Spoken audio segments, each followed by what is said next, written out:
السلام علیکم ورحمۃ اللہ وبرکاتہ۔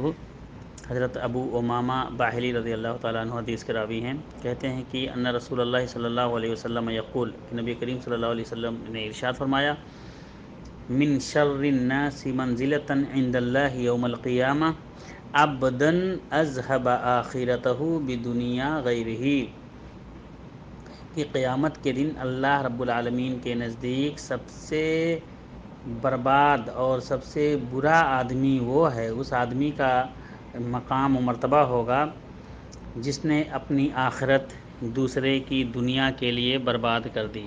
یعنی دوسرے کی دنیا بنانے کے لیے نہ جھوٹ کا لحاظ رکھا، نہ ظلم کا لحاظ رکھا، ظلم و زیادتی، جھوٹ، لوٹ پاٹ سے اس کی دنیا بنا دی، لیکن اپنی آخرت کو برباد کر دیا۔ یہ حدیث ابن ماجہ کی حدیث ہے، یہ ہے، لیکن یہ حدیث سند کے اعتبار سے ضعیف ہے۔ اس حدیث میں ایک راوی ہیں سوید اور شہر بن حوشب، جو مختلفی راوی ہیں۔ السلام علیکم ورحمۃ اللہ وبرکاتہ۔